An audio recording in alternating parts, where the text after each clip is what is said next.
To put it mildly, the year 2020 was a time of chaos. While mankind was gripped in the uncertainty of a global pandemic, crippled supply chains, and political unrest, the professional wrestling world was trying to figure out how the sport could live on. While WWE tried things like the Thunderdome and Shane McMahon's Fight Club thingy, AEW had been experimenting with events of its own to keep the young company's new fan base excited and engaged.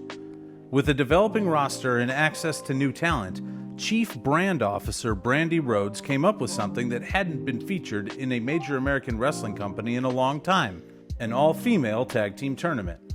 Today, talk is heating up of potential AEW Women's tag titles based on multiple talent pairings, matching gear sightings, and Tony Khan suggesting his interest in a recent media call. There have been many people online, including myself, that have expressed the desire to see Women's World Tag Team Championships. Is this something that you've ever considered or you're open to doing? That is something I would like to do, and it is a goal for me. And I think you can see there's a number of great tandems and alliances, and there are some great tag matches in the women's division. With potential titles on the horizon, what lessons can TK and crew learn by looking back on this tournament? And how could those lessons impact the crowning of the first ever AEW Women's Tag Team Champions, should that come to pass? Welcome to this episode of Mark My Words, and let's talk about the infamous AEW Women's Tag Team Cup Tournament, the Deadly Draw.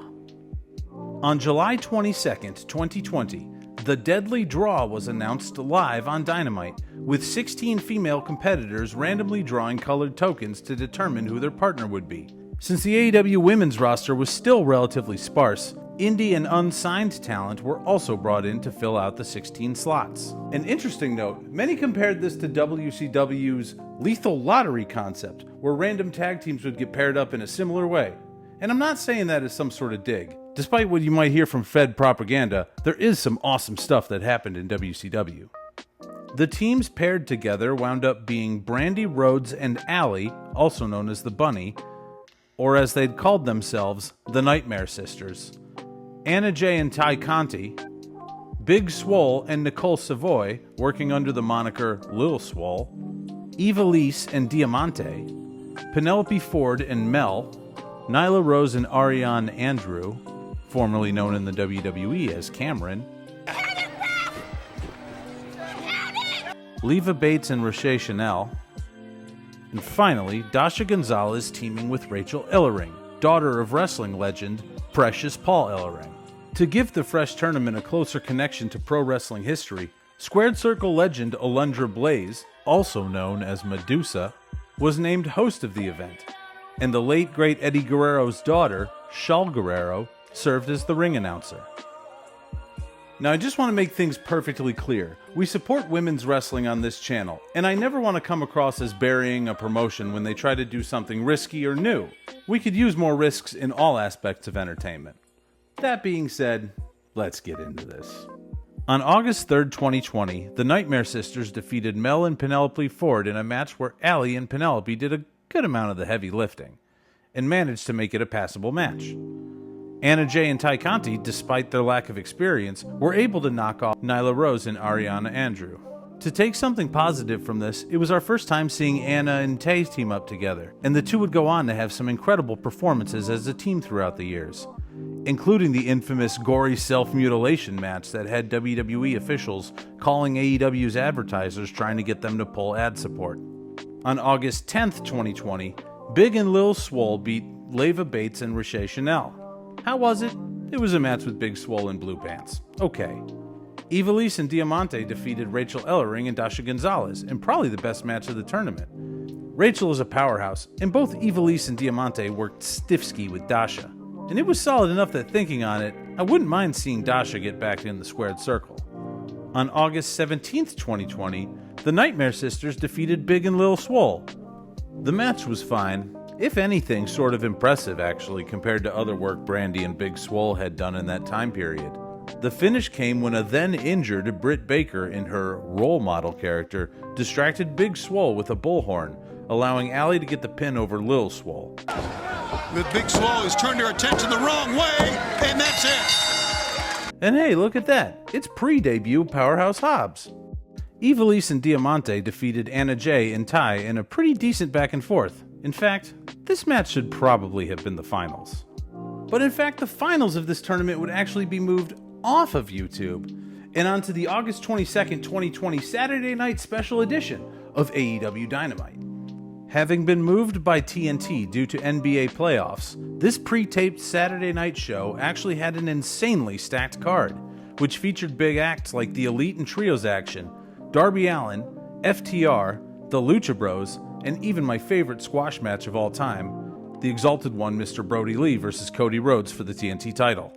His hands hanging down the side. He's still The finals of the Deadly Draw had the unfortunate task of keeping up on a show loaded with the aforementioned talent.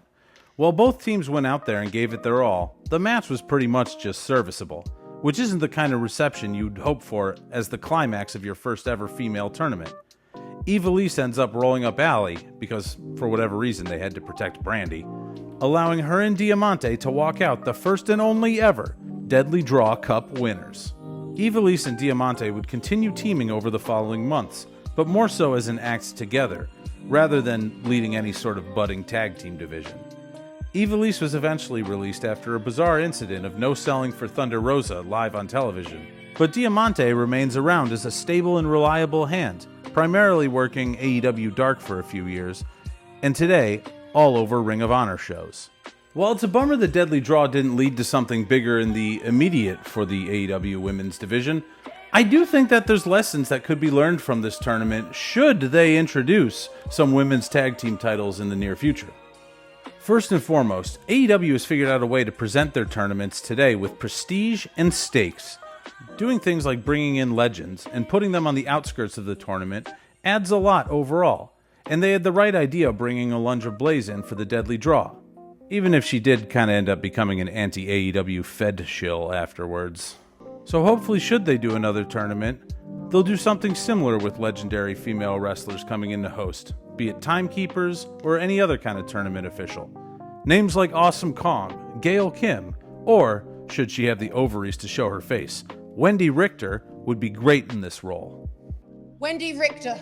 I'm gonna fuck you up. Secondly, while the Deadly Draw concept is fun, tag team wrestling is at its best when you have a cohesive act as opposed to two individuals thrown together. If they can pair more women together as long-term acts, which they seem to be doing, they could fill out a really strong 8-team bracket. Thirdly, don't be afraid to look outside of signed talent to fill out a slot in the bracket. Having the unsigned talent in the Deadly Draw gave those teams just a bit more of an X factor. And with the quality bar for in-ring action so high in AEW, there are plenty of women from around the globe who would be very exciting to see participate in a tournament of this scale.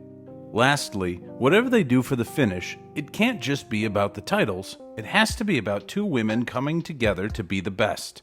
Of course, my mind goes straight to the incredible story you can finish with the redemption of the friendship between Chris Statlander and Willow Nightingale, but you could tell the story of Tay-J coming together, and what that means now that Ty is a mother, which makes her about 10 times as badass, by the way. You could even do something with Penelope Ford finally proving herself to Megan Bayne. There just seems to be a wealth of compelling options that could send the fans home happy, and to mark the crowning of the first ever AEW Women's Tag Champions as the historic event it deserves to be remembered as. Now, as of this taping, all of this is of course speculation, and we may never actually see AEW Women's Tag Team titles, but it does seem like there's a lot of breadcrumbs out there, and I can count on my hand the number of times that TK has teased something and not delivered on it for the AEW fanbase. That's it for this episode of Mark My Words, covering the AEW Women's Tag Team Cup Tournament, The Deadly Draw. Thanks for taking a stroll with me down memory lane. Fingers crossed you learned a couple of lessons, but more importantly, I hope you had a good time.